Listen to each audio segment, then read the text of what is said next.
y hoy nos acompaña para ilustrarnos un poco, para movernos también de la modorra, de hacer control y demás, el doctor Eugenio Villarroel. ¿Cómo le va, doctor? Muy buenos días y muchas gracias por su presencia. Hola, buen día, muchas gracias por la invitación. Bueno, ya estamos culminando el mes de octubre. A mí me tocó venir al final, cuando en realidad yo que hago la cirugía y el diagnóstico, habitualmente soy, o sea, los que hacemos la parte de mastología, estamos en la primera línea con respecto a los pacientes. Sí. Somos los que recibimos la paciente que viene por un control o por una sintomatología, ya sea un nódulo, alguna otra molestia que tenga en la mama, y luego vamos descartando enfermedad o diagnosticándola, y a partir de ahí, en un equipo multidisciplinario con los otros integrantes que han venido, Sí. vamos diseñando un tratamiento si es que diagnosticamos un cáncer de mama. Claro.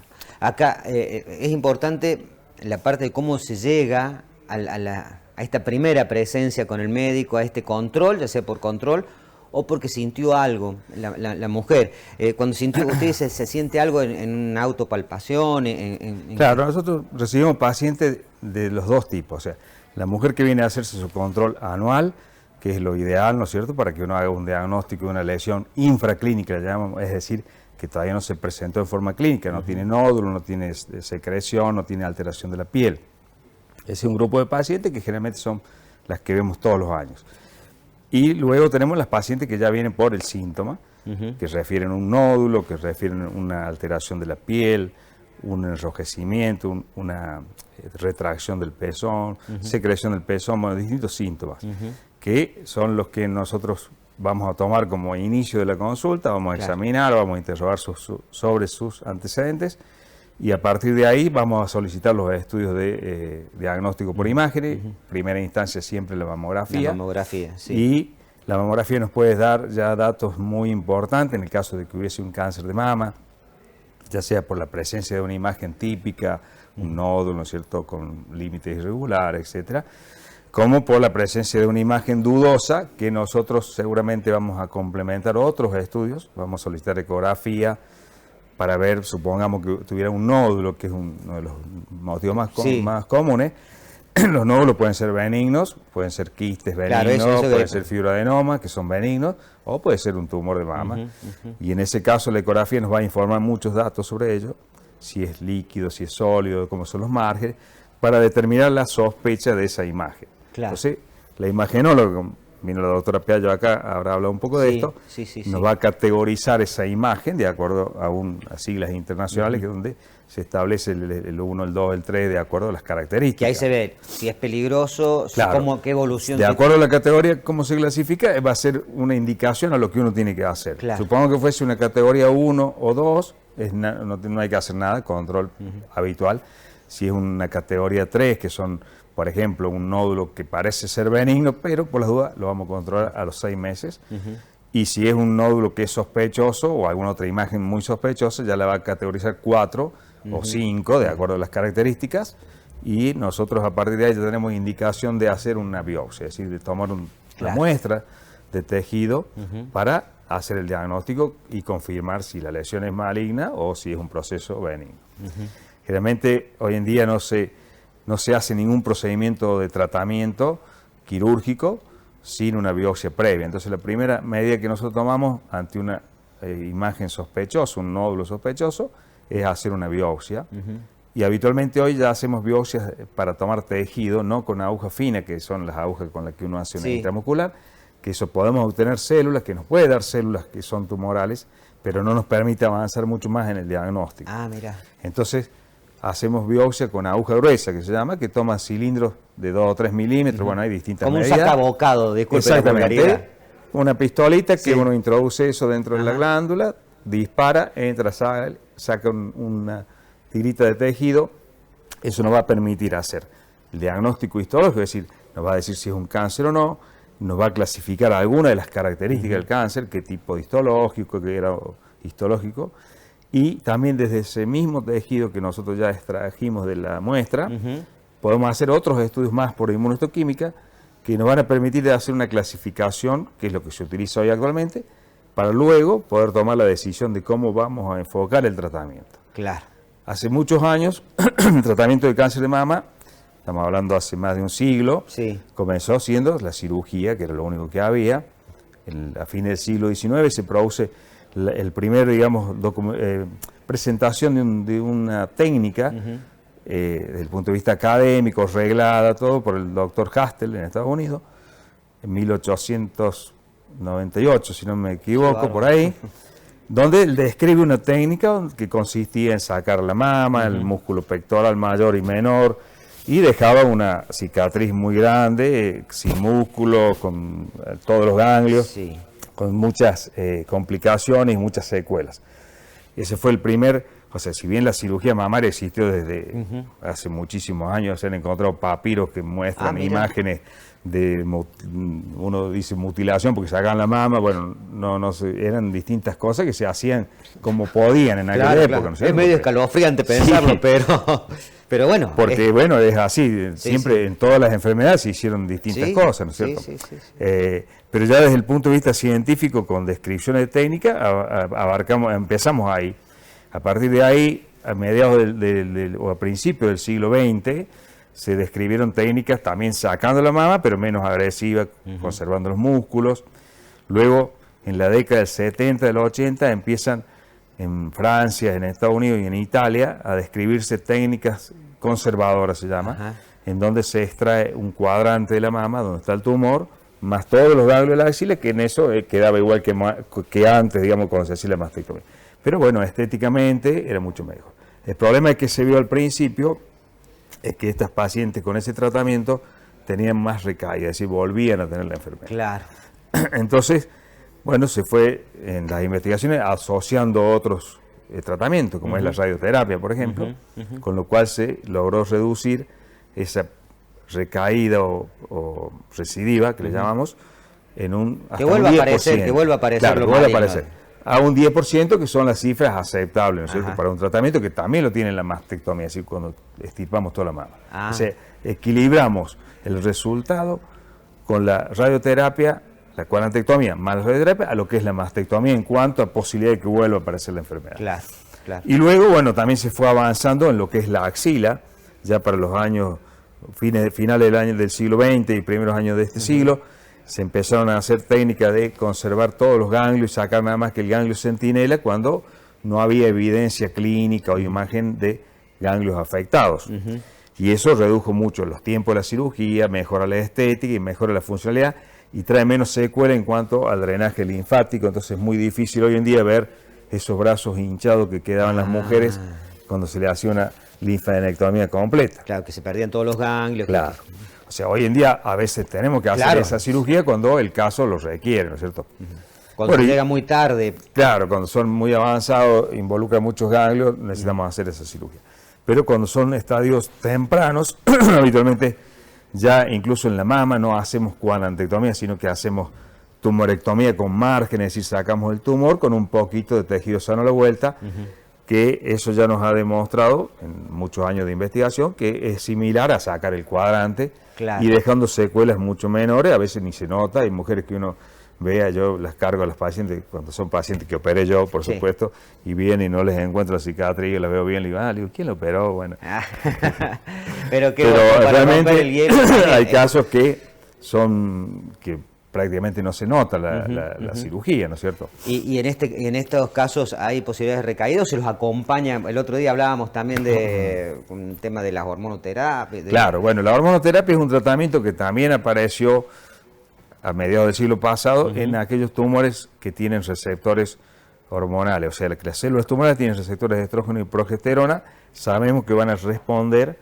a las hormonas. Entonces, esas pacientes, luego de todo el procedimiento de quimioterapia, cirugía, radioterapia, van a continuar durante muchos años con una pastillita diaria que es la hormonoterapia, que demostró también reducir a la mitad las recaídas de las pacientes que hicieron el tratamiento con las que no lo hicieron, ¿no? Entonces, que ya forma parte del tratamiento estándar.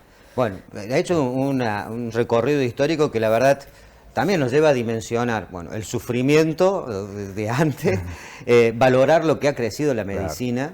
La verdad que en mama ha habido una evolución muy, muy grande. en todos los tipos de tratamiento. En la cirugía, que es lo que hago yo, pero ha habido una evolución muy, muy grande también en la radioterapia, en la hormonoterapia y fundamentalmente en la quimioterapia y la inmunoterapia, que ya hablaron los doctores que estuvieron aquí, porque hoy en día tenemos muchas herramientas que nos permiten que una mujer que antes no tenía chance de curación, hoy o se cura o la mantenemos como una enfermedad crónica, es decir, es una mujer que puede seguir tomando su medicamento y que está siempre estable, ¿no es cierto? Eventualmente puede haber alguna recaída nueva, pero esto avanza tan rápido que de un año a otro tenemos nuevas herramientas, nuevas drogas, nuevos medicamentos. Son muy caros. Hoy en día hay medicamentos que cuestan por encima de $1 millón la dosis. Y que bueno, si bien las obras sociales en teoría tienen la obligación de cubrir cuando están aprobadas por la ANMAT, pero bueno, son muy costosas y realmente por ahí una obra social muy pequeña no la puede cubrir y bueno, hay algunos problemas. Pero es muy esperanzador que haya esta evolución tan rápida porque bueno, vemos que vamos pudiendo ofrecer curación a pacientes que antes no se podían curar. Doc, que aparezca un nodo maligno, disculpe la vulgaridad de los términos, en una mama, ¿significa que corre riesgo de que aparezca en la otra, que a futuro hay que chequear la otra parte? Sí, o sea, en teoría las estadísticas dicen que una mujer que tiene un cáncer de mama, en la mama derecha por decir, tiene más riesgo de tener cáncer de mama en la izquierda que aquella mujer que no tuvo nada. Pero no es tan frecuente, o sea, nosotros que vemos todos los días pacientes con cáncer de mama, por supuesto que vemos cáncer de mama bilateral, sincrónico o asincrónico, es decir, que se presentan en el mismo tiempo o que se presentan unos años después. Yo tengo unas cuantas pacientes, pero en el volumen total es un porcentaje muy bajo, ¿no? Pero bueno, una mujer que se trató un cáncer de mama, hay algunas que no se controlan más, es cierto, algunas que no las vemos nunca más porque, bueno, tienen miedo o lo que fuera. Sí, a veces se tiene miedo a la respuesta. Claro, sí, entonces no. Pero la mayoría vienen a control, entonces uno las tiene bien controladas. En Catamarca, nosotros leemos muchos trabajos de Estados Unidos, por ejemplo, donde la gente no vuelve, o sea, es como que esa cultura es más difícil que la mujer que ha sido tratada o diagnosticada tenga una continuidad, que haga que siga con el tratamiento hormonal a largo plazo, por ejemplo. Nosotros en la Argentina creo que tenemos, si bien uno no maneja todas las estadísticas porque perdemos muchos datos, pero la idea que tenemos es que la gente en general cumple con por lo menos lo que usted ve en su consultorio, con los tratamientos, sí. Es muy bajo el porcentaje de pacientes que uno pierde. Usted decía recién a título de broma, de romper el hielo con la paciente, que bien quedó, que no se le nota. Alguna vez alguna amiga que pasó por estas situaciones decía que ellos quedaban muy atemorizada. O sea, los controles anuales en referencia a lo que no se lo quería perder, o sea, con una casi... Siempre hubo una pelea entre los oncólogos y los mastólogos cirujanos en que ellos piden muchos estudios de control seguidamente, o sea, cada 3 meses, cada 6 meses, entonces le piden tomografía y todo. Y cada vez que la mujer tiene que hacer ese control es un estrés muy grande, entre que va al médico, que le haga el pedido, que se hace el estudio, hasta que termina viéndolo a su médico con los resultados y le dice está todo bien. Son varios días en donde la mujer está muy estresada. Y la rama de la mastología tendía a no hacer tantos estudios, porque se decía hace unos años que la diferencia que había en que yo le descubriera una metástasis a una mujer 3 meses antes por una imagen que desde que ella venía por el síntoma de esa metástasis, no le cambiaba el tiempo de sobrevida, porque realmente a veces no había mucho para hacer o lo que había para hacer no modificaba la sobrevida. Pero hoy en día, con tantos nuevos tratamientos que salen todos los días, es como que nos queda un medio sin argumento para discutirlo. Porque si realmente por un estudio de imágenes hacemos un diagnóstico 3 meses antes, quizás sí sea la diferencia en que sobreviva mucho tiempo más o que no le sea eficaz el tratamiento que uno le quiera hacer. Claro, que cambie lo invasivo del tratamiento. Exactamente. Lo podemos. Bueno, y el otro dato que me gusta referenciar con cada uno de los profesionales que estuvo aquí, porque a veces por el miedo uno te hacen reaccionar, pero también por la positiva, en el sentido de decir, un gran porcentaje de mujeres que detectaron a tiempo una problemática de esta naturaleza no tuvo mayores consecuencias. Es así, Doc. Claro. O sea, en realidad, yo siempre estuve en desacuerdo hace muchos años con el discurso oficial que decía primer factor de riesgo el tamaño tumoral. Es decir, tumor más grande, más riesgo de que se muerte por el cáncer. ¿Por qué? Porque uno veía que había mujeres que venían con un tumor así y las curábamos y andaban bien, y otras que venían con un tumor así chiquitito y morían. Porque en realidad hay distintos comportamientos de distintos tipos de tumores. Pero es cierto que cualquiera, o sea, si yo tomo uno en particular, ¿no es cierto? No tomo en general todo. Si yo digo, bueno, esta mujer que tiene un cáncer de mama, si viene hoy, es un pronóstico, si viene dentro de 6 meses, otro, si viene dentro de 3 años, otro. O sea que siempre el diagnóstico precoz en cualquiera de las situaciones va a ser mejor. Indudablemente que cuando un tumor es menos agresivo, es decir, de lento crecimiento, nos va a dar más tiempo, porque pueden pasar muchos años y no le va a cambiar quizás la historia, o sea, no se va a morir por el cáncer de mama. Y hay otros tumores que quizás en un año a otro van a evolucionar mucho y nos va a traer mucho más problemas. Quizás lo vamos a poder curar, pero con mucho más agresión a la paciente. ¿Hay un resguardo estético, si se quiere, ahora, hoy, que se puede con este tipo de operaciones? Bueno, la cirugía, como decía, es una de las también que ha tenido avances. Entonces, así como fui describiendo la historia de las viejas cirugías hasta la cirugía actual, también hoy en día hay muchas técnicas de oncoplastia. Entonces, uno vive haciendo cursos y van apareciendo cosas nuevas en cuanto a cómo, a dónde cortar, en qué lugar hacer la incisión, hacer movimientos de la glándula para que quede mejor cuando uno termina la cirugía, que no quede todo hundido, todo retraído.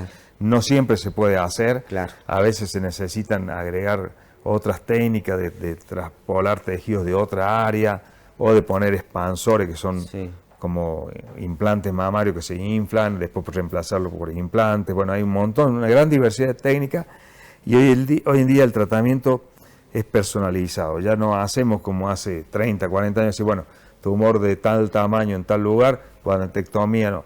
Hoy vemos cada paciente porque hay tumores que son grandes y mama muy chica y entonces vamos a usar una técnica, o un tumor muy pequeño en una mama mediana que le podemos operar y no hacerle más que cerrar ahí. Hoy la ciencia y la tecnología lo permiten, digamos. Y después, bueno, hacer técnicas específicas de oncoplastia, que uno se vive formando para eso, y bueno, vamos adquiriendo nuevas técnicas, digamos. Bueno, doctor, ha sido muy, muy ilustrativo. Aparte me encantó el recorrido histórico también, porque nos da como un cierre global en este mes de octubre, donde estamos, junto con la gente de Prevención Pasteur, impulsando que se hagan los controles. Hoy hablaba con la doctora Piallo sobre el tema del mes de octubre, que comenzó siendo un día, el 19 de octubre, cuando la Organización Mundial de la Salud instauró ese día como día para concientización de la lucha contra el cáncer de mama, pero después se fue extendiendo todo el mes. En realidad, nosotros queremos que se extienda todo el año. Todo el año. Lamentablemente, o bueno, afortunadamente es el más frecuente de los cánceres de mama y es el que uno tiene acceso fácil para el diagnóstico. Y la verdad que hay tanta gente que debe hacerse los controles y tanta gente que necesita ser diagnosticada que en un mes amontonar a todo el mundo es poco. Entonces deberíamos seguir con la campaña permanentemente. Sí, y creo, y si no me equivoco, era la Pero doctora... por supuesto que sirve esto porque ya no hay Lo pone nadie, el tema en la mesa de discusión. no hay nadie que ignore. Está en todos lados donde uno va, hay algo rosa, alguien hablando, sé que esto ha sido muy bueno. Creo que si no me equivoco era la doctora Piaggio quien decía que las chicas se regalen para el cumpleaños, después de los 40 y si no hay antecedentes, Está buena esa idea. Una mamografía. Un bono de mamografía, en vez de las uñas. Exacto, y que se autorregalen en todo caso, y que se cuiden y que se quieran. Entonces, y yo le sumaba eso, bueno, y que los papis, los hermanos, los compañeros, etcétera, las amigas, las compañeras, también impulsen en que, bueno, si mami post 40 o con algún antecedente que nos deje más tranquilos, se haga una mamografía. Así que ahí estaríamos, Doc. Doc, le agradezco de corazón su presencia acá, ha sido muy ilustrativo y muchas gracias. Bueno, muchísimas gracias y a sus órdenes para cualquier otro requerimiento. Muchas gracias, Doc. Gracias. Bueno, ahí compartimos el micro Pasteur con el doctor Eugenio Villarroel. Interesante, ¿no? Y aparte con historia de por medio. Micro Pasteur, prevención.